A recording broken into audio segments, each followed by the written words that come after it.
Hello guys. तो आज के सेशन में हम लोग देखते हैं कि ग्रेविटेशनल कांस्टेंट की values, mass of earth, radius of earth. कल के लास्ट लेक्चर में मैंने जाते वक्त आपको ये फॉर्मूला डिराइव करके दिया था, small g equal to gm upon r square. इससे क्या ग्रेविटी हम लोग को फाइंड आउट करने आ सकती है, जो 9.8 मीटर पर सेकंड स्क्वायर हम लोगों ने कल देखी थी। तो फॉर्मूला क्या है हमारा, g small g equal to capital gm upon r square. g मतलब ग्रेविटेशनल कांस्टेंट, इसकी वैल्यू पुट करने की। मास ऑफ अर्थ, n का मीनिंग मास ऑफ अर्थ 6 × 10⁻24, इन दोनों का मल्टीप्लिकेशन करके अपॉन रेडियस ऑफ अर्थ कितनी है 6.4 × 10⁻6 का स्क्वायर, क्योंकि इधर हम लोग ने क्या लिया है स्क्वायर, इसके लिए वैल्यू इधर पुट करके लास्ट में आंसर आपको क्या मिलने वाला है, g इक्वल टू 9.8 मीटर पर सेकंड स्क्वायर। ये सब gravitational constant multiply by mass of earth divide by radius of earth, आपको लास्ट में आंसर मिलेगा 9.8 मीटर पर सेकंड स्क्वायर। इससे आप लोग किसी भी प्लेनेट की ग्रेविटी फाइंड आउट कर सकते हो। एग्जांपल मून ले लो, ग्रेविटेशनल कांस्टेंट उसकी मून की वैल्यूज रहेगी, मास ऑफ मून कुछ समथिंग रहेगी, रेडियस ऑफ मून कुछ x या y कुछ वैल्यू रहेगी। तो उनका भी कैलकुलेशन करके आप लोग मून की ग्रेविटी फाइंड आउट कर सकते हैं। ये रूल हमारे सोलर सिस्टम में जितने भी प्लैनेट्स है उन सब के लिए अप्लाई होता है। तो आप ये इंपॉर्टेंट वैल्यू नोट डाउन कर लीजिए, क्योंकि आपके जनरल नॉलेज के लिए एंड आपके आगे की स्टडीज के लिए बहुत इंपॉर्टेंट है। टेक्स्ट बुक में तो आपकी वैल्यू दी जाएगी, लेकिन आप जब आगे जाओगे तो आपको ये वैल्यू बाहर होनी चाहिए।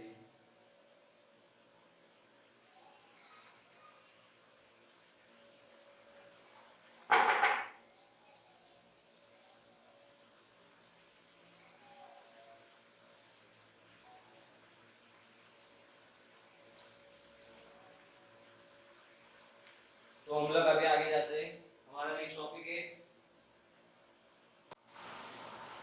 तो हम लोग देख रहे थे मास एंड वेट। मैंने बताया था कि मास और वेट में बहुत डिफरेंस है, तो फिर एक एक करके हम लोग डिफरेंस करते हैं। तो आप इसका एक स्क्रीनशॉट निकाल के नोटबुक में नोट डाउन कर लीजिए। वेरी वेरी इंपॉर्टेंट क्वेश्चन है, मास एंड वेट का डिफरेंस। एक बार अच्छे से स्क्रीनशॉट निकाल के आपके नोटबुक में मुझे चाहिए। तो सबसे पहले हम लोग मैं एक्सप्लेन करता हूँ mass. First point, mass is the amount of matter present in the object. Mass का मीनिंग क्या होता है, द अमाउंट ऑफ मैटर, मतलब कोई भी चीज है ए मार्कर, इसके अंदर कुछ मैटर प्रेजेंट है, मतलब कुछ इंक है, प्लास्टिक है, ए सब मतलब है किससे बना है, इसके अंदर कोई ना कोई सब्सटेंस है, राइट। जैसे आपकी बॉडी में क्या क्या सब्सटेंस है, लिवर, हार्ट, ईयर, बहुत सारे ऑर्गन्स है, किडनी। ऐसे the mass is the amount of matter present in the object. Object means कोई भी एक एग्जांपल, ऑब्जेक्ट ह्यूमन बॉडी हो सकती है, कोई नॉन लिविंग थिंग भी हो सकती है। Next point, the SI unit of mass is kg, मतलब मास को हम लोग किस में मेजर कर सकते हैं, kg में। यूनिट मतलब जो हम लोग लास्ट में लिखते हैं, टाइम को कैसे हम लोग बोलते हैं 5 सेकंड, 60 सेकंड्स, जो लास्ट में हम लोग लिखते हैं ना सेकंड्स, वो उसको बोलते हैं यूनिट। वैसे मास का भी यूनिट क्या है, kg, राइट। थर्ड पॉइंट पे आते हैं, इट्स वैल्यू सेम एवरीवेयर, मतलब जो मास है उसकी वैल्यू सब जगह क्या रहेगी, सेम रहेगी। तो फिर वो कोई भी प्लैनेट रहे तो अर्थ, वेनस या मून पे भी अगर हम लोग मास मेजर करेंगे तो उतना ही रहेगा, क्योंकि हम लोग का पॉइंट क्या बोल रहा है, its value same everywhere around the our solar system. मतलब हमारे सोलर सिस्टम में आप कहाँ भी जाओगे, किसी भी प्लैनेट्स पे जाओगे, मून पे जा सकोगे, तो उधर आप अगर मास मेजर करोगे अपना, तो वैल्यू क्या दिखेगी, सेम दिखेगी। Next point, its value does not change even when we go for to the other planet. हम लोग अगर अदर प्लैनेट पे भी चले गए तो हमारी वैल्यू क्या होगी, सेम ही रहेगी। अर्थ में अगर मास आपका है कुछ समथिंग 50 kg, मास बोल रहा हूं, वेट नहीं, मास मतलब आपके बॉडी में अगर लिवर है तो अगर आप मून पे जाओगे तो लिवर गायब हो जाने वाला है क्या, नहीं। मतलब आपकी बॉडी में जो जो मैटर प्रेजेंट है अर्थ पे आपकी बॉडी में क्या क्या सब्सटेंस है, लिवर, हार्ट, किडनी, बहुत सारे ऑर्गन्स है। अगर मैं मून पे चला गया तो वही ऑर्गन मून पे भी रहने वाले हैं, या मून पे कोई मिसिंग होने वाला है क्या, मून पे जाने के बाद हार्ट मिसिंग होगा या किडनी मिस होगी क्या? नहीं, इसका मतलब mass everywhere is same. Next, it is a scalar quantity because it had magnitude, because it has magnitude, because it has magnitude.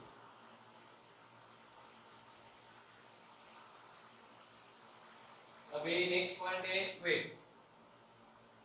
The weight of an object is defined as the force with which earth attracts object. अभी weight मतलब अर्थ का हम लोग बात कर रहे हैं. अभी वेट किसके ऊपर खाली डिपेंड करता है? अर्थ के ऊपर. तो फिर कोई भी ऑब्जेक्ट है, ऑब्जेक्ट मींस मैंने बोला ह्यूमन बॉडी. अगर सपोज करो अनुज है, एक लड़का, उसका वेट है अराउंड 35 केजी, 35 केजी उसका अर्थ पे वेट है. क्यों? क्योंकि उसको ग्रेविटी खींच के रखी हुई है अर्थ के ऊपर. ग्रेविटी हम लोगों ने कल लास्ट सेशन में सीखा था. ग्रेविटी हम लोग को सबको सेंटर की तरफ अट्रैक्ट करके बनाई हुई रहती है. इसके लिए हम लोग कोई भी हवा में ऐसे उड़ते नहीं. कौन अफेक्ट करता है इसके ऊपर? ग्रेविटी. इसके लिए अगर अनुज का वेट अर्थ पे 35 केजी है, क्यों 35 केजी है? कि उसको ग्रेविटी ने सेंटर ऑफ अर्थ की तरफ अट्रैक्ट करके रखा है. मतलब आप जो वेट करोगे वो कहाँ जमीन पे ही करोगे, राइट? या आप हवा में करोगे क्या वेट? कोई भी कर सकते हो क्या? हम लोग नहीं. मतलब आपको कहाँ खड़ा होना चाहिए? अर्थ के सरफेस के ऊपर. अर्थ का सरफेस कैसा रहेगा फिर? मतलब इधर आप अर्थ के सरफेस के ऊपर खड़े होने चाहिए. तब आपका वेट क्या रहेगा? कुछ भी समथिंग रह सकता है. हम लोगों ने एग्जांपल लिया था अनुज. अनुज का वेट है 35 केजी, लेकिन हम लोगों ने अगर उसको मून पे भेज दिया, कहा मून में, मून के ऊपर, तो फिर क्या होगा? मून की ग्रेविटी तो अलग है, राइट? मून की ग्रेविटी क्या है? डिफरेंट है. तो फिर अनुज का वेट अर्थ पे 35 केजी था, लेकिन अगर वो मून पे चला गया तो उसका वेट क्या होगा? कुछ चेंज हो जाएगा. क्यों होगा? हम लोग पॉइंट एक एक रिवाइज करते हैं. The weight of an object is defined as the force with which earth attracts object. मैंने बताया अभी अर्थ किसी भी ऑब्जेक्ट को अपनी सेंटर की तरफ अट्रैक्ट करके रखा हुआ है, right? Next, the force of an object mass and on surface of the earth can be written as F is equal to mg. अब इसका फॉर्मूला क्या बन गया हमारा? W is equal to F is equal to mg. That का meaning force. The force of an object of mass m on surface of the earth can be written as F is equal to mg. अगर suppose करो अनुज वो forcefully खड़ा रहेगा अर्थ के ऊपर, right? वो जाके भी हवा में उड़ सकता है क्या? किसी भी एक्शन ऑफ फोर्स जब तक वो अप्लाई नहीं करता, मतलब मैं उसको फेंक नहीं देता ऊपर, तब तक वो अपने आप हवा में उड़ने वाला है. या किसी भी इंस्ट्रूमेंट का यूज करके वो हवा में जब तक एक्सटर्नल फोर्स यूज नहीं करता तब तक वो हवा में उड़ सकता है क्या? नहीं. मतलब the force of an object of mass m on surface of the earth, मतलब वो तब तक कहाँ रहेगा?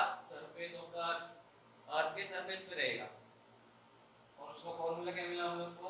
F is equal to mg. m का मीनिंग मास, g का मीनिंग ग्रेविटी. वैसे ही अगर उसके अंदर कौन कौन से सब्सटेंस प्रेजेंट है उसको किससे मल्टीप्लाई करने का? ग्रेविटी से. ग्रेविटी का एक है हमारा नंबर. अर्थ की ग्रेविटी कितनी है? कल बताया था आपको 9.8 मीटर पर सेकंड स्क्वायर. ठीक है, आपकी अर्थ की ग्रेविटी. मास से और ग्रेविटी मल्टीप्लाई करोगे तो आपका फोर्स आपको मिल जाएगा. मतलब हमने कितना फोर्स अप्लाई किया अर्थ पे तो आपको मिल जाएगा easily. And vector is a weight is a vector quantity. अभी वेक्टर क्वांटिटी क्या होता है वो आपको बताता हूं.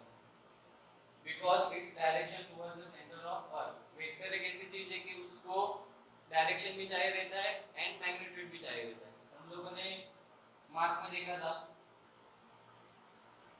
इसको क्या बोला था मैंने?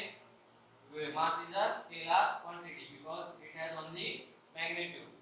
मतलब उसको अंदर कोई भी सब्सटेंस प्रेजेंट है खाली उस ये डायरेक्शन शो करेगा क्या? नहीं. लेकिन इधर क्या है? Because it has direction towards centre of अर्थ. मैंने बताया था कोई भी ऑब्जेक्ट का अट्रैक्ट होता है अर्थ के सेंटर की तरफ, मतलब उसका डायरेक्शन क्या होगा? फिर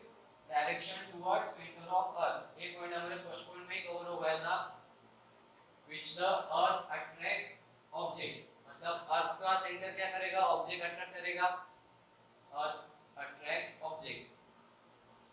एंड ए लाइन में क्या लिखा है, because it has direction towards the center of earth, मतलब हमारे ऑब्जेक्ट को कौन अट्रैक्ट कर रहा है, सेंटर ऑफ अर्थ, मतलब उसकी डायरेक्शन क्या होगी फिर सेंटर ऑफ अर्थ। अगर उसकी डायरेक्शन भी है, वेट की अगर डायरेक्शन भी है, तो हम लोग उसको क्या बोलेंगे, वेक्टर क्वांटिटी। मास में ऐसा नहीं था, मास में किधर डायरेक्शन था क्या, नहीं, मास में मैं अगर मून पे भी भेज दूं या किसी अलग प्लेनेट पे भेज दूं तो उसका मास सेम ही रहने वाला है, इसको डायरेक्शन नहीं थी, इसको क्या था खाली, it has only magnitude, but in weight its direction towards the center of earth, इसको डायरेक्शन थी, इसके लिए हम लोग इसको क्या बोलते हैं, वेक्टर क्वांटिटी।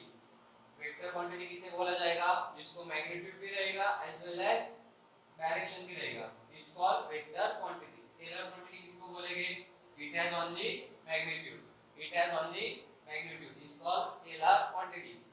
वेक्टर क्वांटिटी की डेफिनेशन क्या हो गई, it has direction as well as magnitude, it has direction as well as magnitude, it's called vector quantity, right? Next point, g is not same everywhere। अभी small g का meaning क्या होता है, हर session में मैं बता रहा हूँ, small g meanings gravity, g is not same everywhere, right? एक पॉइंट मैंने कल ही बताया था, हर प्लेनेट की अलग अलग ग्रेविटी रहती है, अर्थ की 9.8 मीटर पर सेकंड स्क्वायर है, मून की अलग रहेगी, जुपिटर की अलग रहेगी, सैटर्न की अलग रहेगी, वेनस की अलग रहेगी, तो हर प्लेनेट की ग्रेविटी अलग अलग है। तो फिर उस अगर ग्रेविटी चेंज हो गई तो हमारा मास और ग्रेविटी का मल्टीप्लिकेशन चेंज हो जाएगा, और उसका अनुज का वेट अगर वो वेनस पे चला गया तो उसका वेट उधर कुछ समथिंग अलग बताएगा। अनुज को हम लोग अभी अर्थ पे उसका वेट है 35 केजी, लेकिन वो मून पे चला गया तो उसका वेट समथिंग कुछ चेंज हो जाएगा, किसी वेनस पे गया तो उसका वेट चेंज हो जाएगा, लेकिन मास होगा क्या, अगर अनुज अर्थ पे उसके पास हार्ट है, किडनी है, लीवर है, बहुत सारे ऐसे ऑर्गन्स है, लेकिन वो मून पे चला गया, उसका हार्ट मिस होने वाला है, जुपिटर पे जाने के बाद उसका किडनी मिस होने वाली है क्या, नहीं। इसीलिए मास और वेट आपको डिफरेंस पता होना चाहिए, और ये डिफरेंस आप नोट डाउन कर लीजिए इजीली।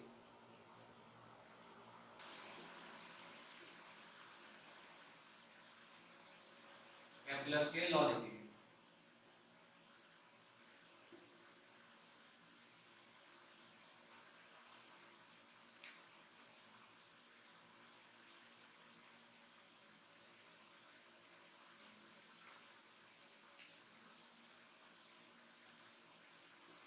केपलर के बेसिकली कितने लॉज है, 3 लॉज आपको इस 10th स्टैंडर्ड में दिए गए और उसके आपको स्टडी करनी है।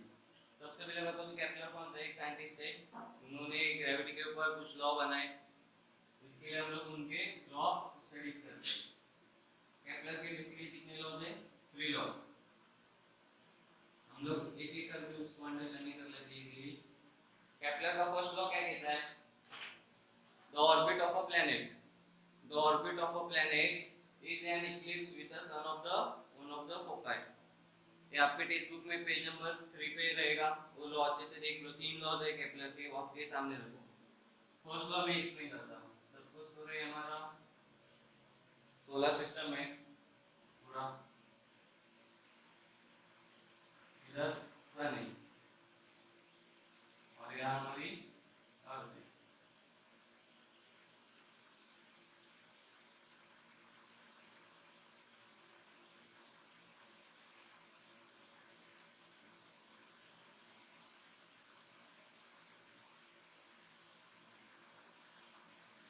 अर्थ कुछ टाइम पहले यहाँ थी, तो उसको यहाँ से यहाँ जाने के लिए कितना टाइम लगेगा, तो सपोज करो समथिंग कुछ लगे उसको 1 मंथ, अर्थ को इस जगह से इस पॉइंट को जाने के लिए अर्थ को टाइम लगा 1 मंथ, राइट। तो अभी यहाँ जाते हैं हम लोग,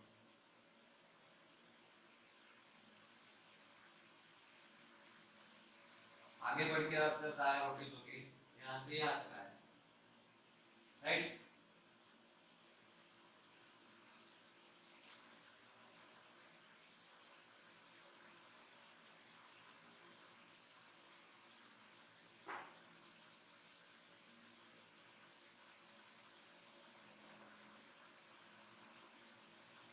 को यहाँ से यहाँ आने के लिए 1 मंथ लगा, लेकिन अर्थ को यहाँ से जाने के लिए भी कितना टाइम लगेगा?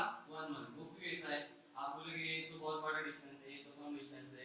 ऐसा नहीं होता, क्योंकि सन और अर्थ देखो कितने नजदीक है यहाँ ये साइड, फिर यहाँ से यहाँ जाने के लिए उसको 1 मंथ लगा, लेकिन डिस्टेंस ज्यादा आपको लग रहा है ऐसा, डायग्रामेटिकली आपको ऐसा लग रहा है, लेकिन एक्चुअल में ऐसा नहीं होता। यहाँ से यहाँ जाने के लिए 1 मंथ लगा, लेकिन यहाँ से इतना सा ही डिस्टेंस उसने ट्रैवल किया, लेकिन उसको 1 मंथ क्यों लगा? क्योंकि ये जो अर्थ है हमारा, ये सन से बहुत दूर है और इधर का अर्थ हमारे सन से बहुत नजदीक है, इसके लिए दोनों को टाइम क्या लगेगा? सेम लगेगा। लेकिन आपको ऐसा लिखते वक्त क्या लगेगा? इसको कम टाइम लगना चाहिए तो इसको ज्यादा। ऐसा नहीं होता, क्योंकि सबसे सन से नजदीक हमारा अर्थ यहाँ था, लेकिन यहाँ तो धीरे धीरे दूर होता गया, राइट? तो फिर उसको सेम डिस्टेंस है, सपोज करो यहाँ से कुछ समथिंग 50,000 किलोमीटर रहेगा, शायद 15,000 किलोमीटर।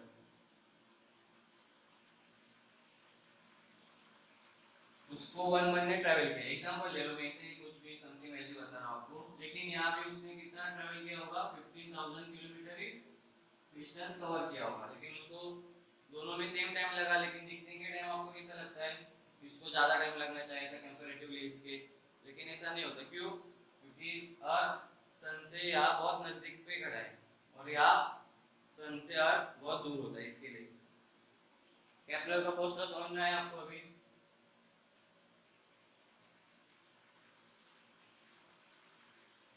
अभी सेकंड लॉ जानते हैं।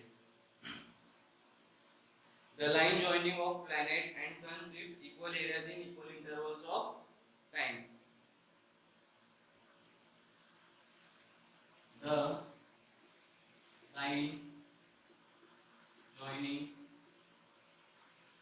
line joining the planet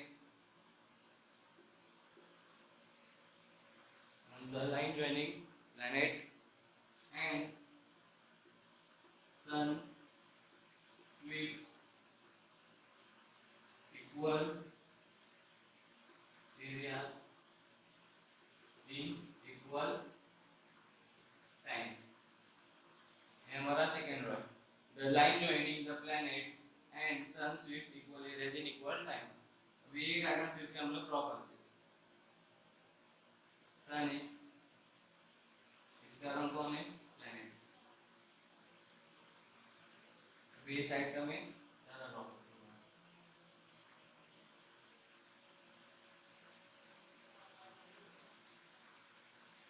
अर्थ है,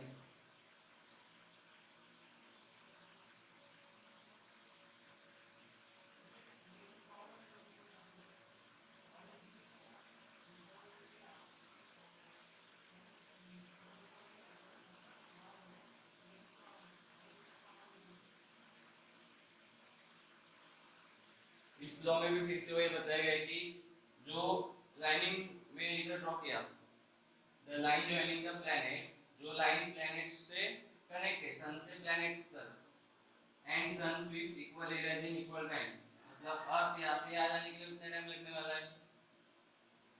कुछ अराउंड लगा हाफ ईयर, सपोज करो 3 मंथ्स, राइट? इतना डिस्टेंस उसको कवर करने के लिए। तो फिर अर्थ धीरे धीरे आगे बढ़ेगा, सन से धीरे धीरे दूर जाएगा, तो उसको यहाँ पे कितना टाइम लगने वाला है? 3 मंथ्स, क्योंकि सन जो मैंने फर्स्ट लॉ में बताया वो भी सेकंड लॉ भी उसके रिलेटेड है कि the line joining the planet and the sun, जो लाइन ज्वाइन करते हैं सन से एंड अर्थ को, ये जो लाइन बनाई मैंने, the line joining the planet and sun, planet को और सन से जो लाइन ज्वाइन करते हैं उसको equal area in equal time, वो उतना एरिया मतलब जितना भी डिस्टेंस है वो उसी टाइम पे पूरे एक ही स्पीड से मतलब ट्रैवल करेगी। ऐसा नहीं होता कि 1 मंथ सन 1 मंथ अर्थ हमारे बहुत स्पीड से भाग रहा है, लेकिन उसके नेक्स्ट मंथ उसको लग गया नहीं अभी मैं स्लो हो जाता तो स्लो होगा क्या? ऐसा नहीं, मतलब अर्थ की रोटेशन स्पीड हमेशा सन के अराउंड सेम रहती है through out the year. First 3 month में उसकी अगर कुछ स्पीड रहेगी समथिंग 1000 किलोमीटर या कुछ समथिंग रहेगी 100 किलोमीटर, तो पूरे साल में उसकी वही स्पीड रहने वाली है, पूरा एक उसको 1 रिवॉल्यूशन कंप्लीट करने के लिए। सन पता है ना आपको, सन से अर्थ ऐसा, उसको पूरा एक रिवॉल्यूशन कंप्लीट करने के लिए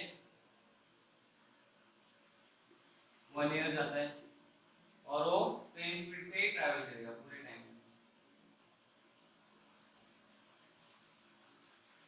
ये हमारा सेकेंड लॉ कहता है। तो अभी थर्ड लॉ पे आते हैं हम लोग।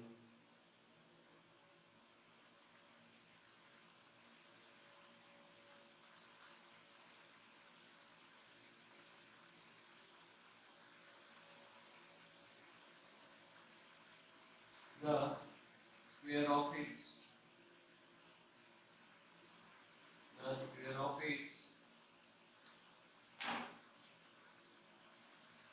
period and period of revolution the sun, the square of its period of revolution। सबसे पहले ये बता दो पीरियड ऑफ रिवोल्यूशन मीनिंग एक टाइम पीरियड रहता है। सपोज करो सन का एग्जांपल लेते हैं। अर्थ सन के अराउंड रिवॉल्व करता है, उसको पूरा एक चक्कर मारने के लिए पूरा राउंड सर्किल कंप्लीट के लिए टाइम पीरियड उसको बोलते हैं। क्या बोलते हैं? Time period. मतलब वो यहाँ से स्टार्ट करेगा तो उसी पॉइंट पे आने के लिए उस वन रिवॉल्यूशन को क्या बोलते हैं हम लोग? Time period. उस रिवॉल्यूशन को हम लोग क्या बोलते हैं? फुल रिवॉल्यूशन के लिए टाइम पीरियड। जैसे इस पीरियड ऑफ रिवॉल्यूशन का मीनिंग क्या हुआ आपका? टी। इधर स्क्वायर दिया है, मतलब टी का क्या करने का आपको? स्क्वायर। आगे जाते हैं। And sun is directly proportional to the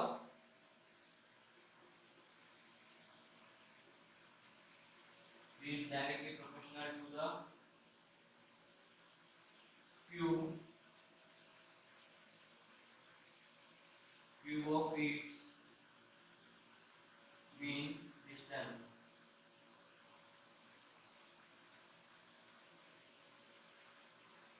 of planets from the sun। अभी फर्स्ट लाइन आपको अंडरस्टैंड हुई easy. The square of its period of revolution. मैंने क्या बताया? एक टाइम पीरियड मतलब पूरा वन कंप्लीट रिवॉल्यूशन, उसको बोलते हैं टाइम पीरियड। टाइम पीरियड के लिए हम लोग ने क्या यूज किया? टी। उसका क्या लेने को हम लोग को बोला है? The square. इसके लिए टी के आगे क्या लिखा है मैंने? टी के ऊपर square. And sun is directly proportional to the. Directly proportional को टू का साइन मैंने लास्ट लेक्चर में बता दिया। डायरेक्टली प्रोपोर्शनल टू को हम लोग कैसे डिनोट करते हैं? इस तरह से। इसको क्या बोलते हैं? Directly proportionality sign. क्या बोलते हैं उसको? Directly proportional to the cube of its mean distance of a planet from the sun। the cube of its mean distance of a planet from the sun। इसका मीनिंग क्या होगा? r।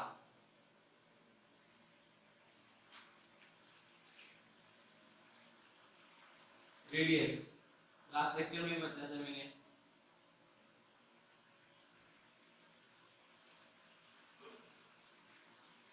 कल के lecture के लिए हम लोगों ने कौन सा फॉर्मूला लिखा था? जी का gm अपॉन r स्क्वायर। मैंने क्या बताया था? d स्क्वायर की जगह क्या यूज करना है आपको? रिप्लेस करना है r स्क्वायर से। वैसे भी हम लोगों ने इधर भी क्या यूज किया?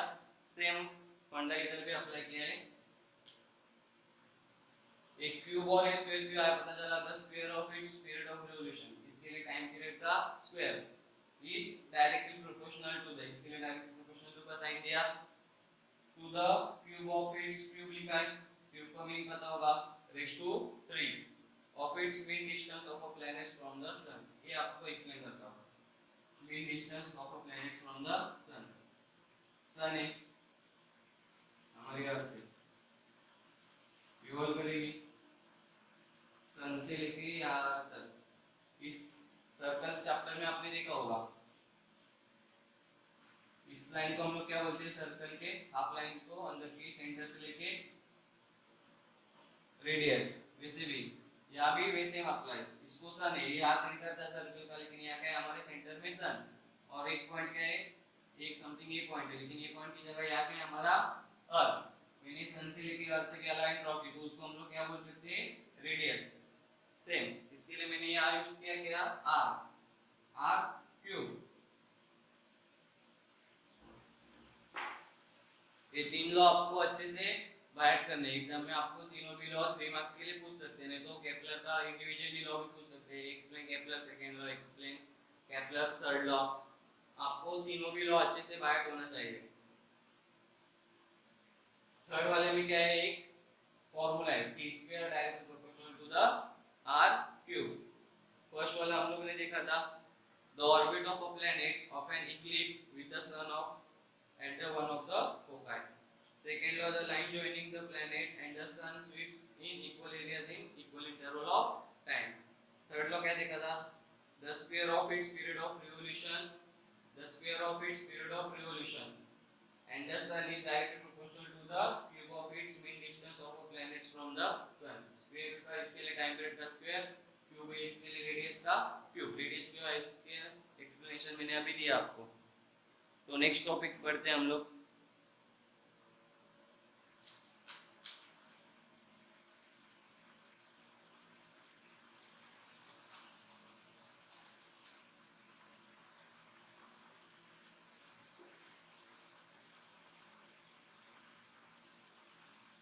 मैं जो जो यहाँ लिखता हूँ आपको सब कंपलसरी हो नोट डाउन करना है आपके नोटबुक में।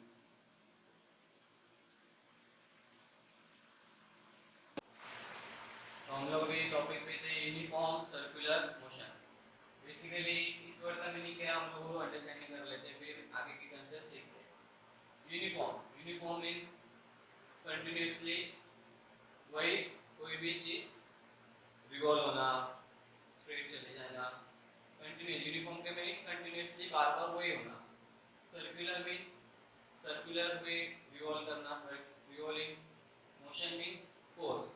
यूनिफॉर्म सर्कुलर मोशन मतलब uniformly continuously circular motion perform करेगा। लाइक आवर फैन, फैन क्या करता है, सेम यूनिफॉर्म सर्कुलर मोशन। हम लोग जब उसको फोर्स अप्लाई करते हैं, फोर्स कैसे अप्लाई करेंगे, इलेक्ट्रिसिटी करंट उसको स्विच ऑन करेंगे तो उसको इलेक्ट्रिसिटी मिलेगी, इससे वो फोर्स क्रिएट होगा।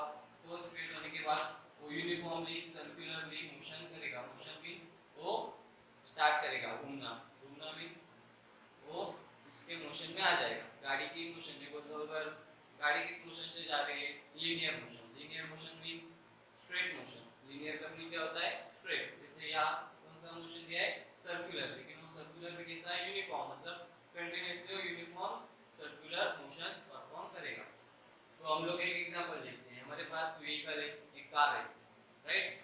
हम लोग को गांव जाना है, राइट। वो गाड़ी कितने स्पीड से रन करती है, हम लोग को इसकी स्पीड निकालनी है। अगर आपके पास कार है तो आप लोग गांव में जाते हो, राइट। तो आपको अगर आपकी गाड़ी की स्पीड फाइंड आउट करनी है तो आपके पास कौन कौन सी चीजें रहनी चाहिए, डिस्टेंस। डिस्टेंस मीन आप जहाँ से गाड़ी स्टार्ट करने वाले हो, आप सपोज करो आप मुंबई से पुणे जा रहे हो, मुंबई से पुणे, तो मुंबई से पुणे जाने के लिए डिस्टेंस है सपोज करो 180 kilometre. Distance is 180 kilometre. Distance मुझे मुंबई से पुणे जाना है तो उसका डिस्टेंस कितना है, मुंबई टू पुणे, डिस्टेंस है 180 किलोमीटर। आपके पास क्या है, कार।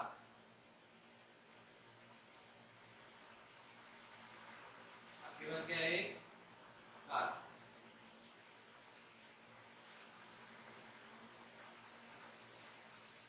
आपको ट्रैवल करना है 180 किलोमीटर मुंबई से लेके पुणे तक। तो फिर डिस्टेंस मिल गया 180 किलोमीटर। अभी हम लोग क्या निकाल रहे हैं, speed of car. Speed of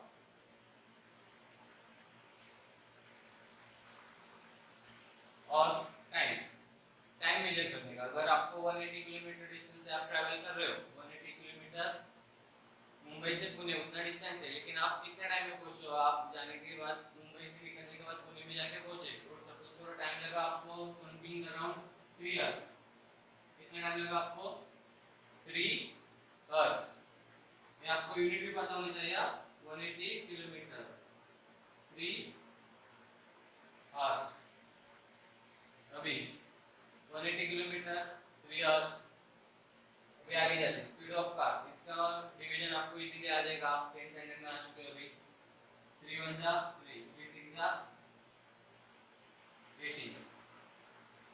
हम लोग को फाइनल आंसर 60, लेकिन यहाँ आता है कि 60 के बाद क्या लिखने का।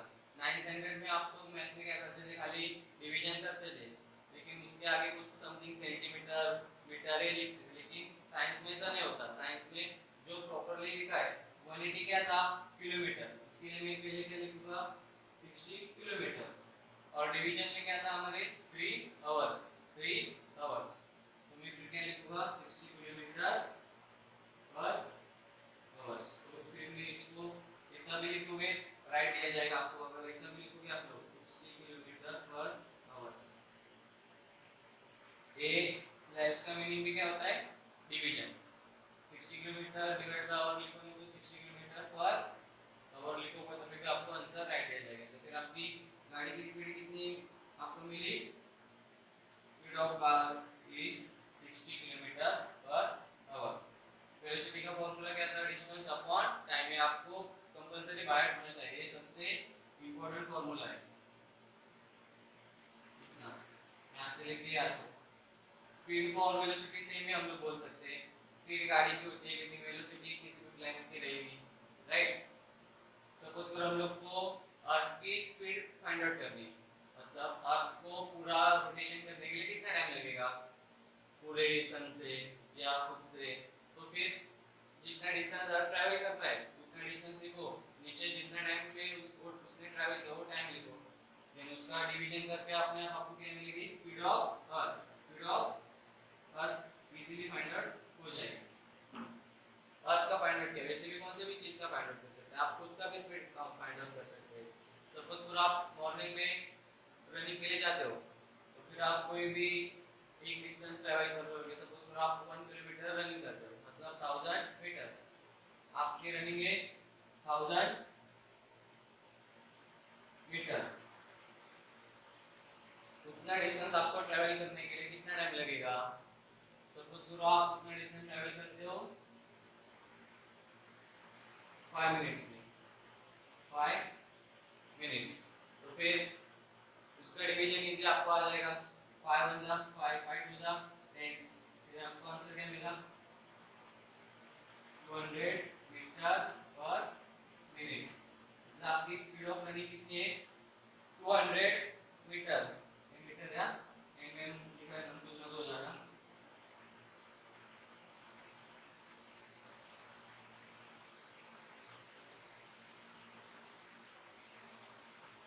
मीटर पर मिनट। अभी आप सोचोगे मुझे इधर किलोमीटर इधर आवर लिखा है, इधर मीटर और मिनट क्यों, क्योंकि उसके एग्जांपल के ऊपर डिपेंड है। मुझे यहाँ क्या दिया था 180 किलोमीटर दिया था, लेकिन यहाँ क्या दिया है 1000 मीटर, यहाँ क्या था 3 आवर्स, यहाँ क्या थे 5 मिनट्स। मैंने क्या बोला यूनिट 2 उसके साथ में लिखना है तो लिख लो क्योंकि इजी पड़ेगा आपको, अगर नहीं लिखोगे तो भी चलेगा, लेकिन जिसको यूनिट फाइंड आउट करने ऐसा नहीं आता वो लिखेगा तो अच्छा होगा। 180 किलोमीटर डिवाइड बाय 3 आवर्स, इसलिए कैलकुलेशन करके हम लोग को 60 मिला, 60 के बाद किलोमीटर डिवाइड बाय आवर, ये इसका प्रॉपर आंसर हुआ स्पीड ऑफ आरपी। लेकिन स्पीड ऑफ रनिंग, आप मॉर्निंग में रनिंग के लिए जाते हो तो आप 1000 मीटर इतना डिस्टेंस ट्रैवल करोगे, क्योंकि डिस्टेंस अपॉन टाइम है ना, किसी भी स्पीड फाइंड आउट करना किसी की भी हम लोग, तो फिर distance 1000 metre divide by 5 minutes, time means आप कितना वो डिस्टेंस कितने मिनट में या कितने टाइम में ट्रैवल कर रहे हो डिपेंड है।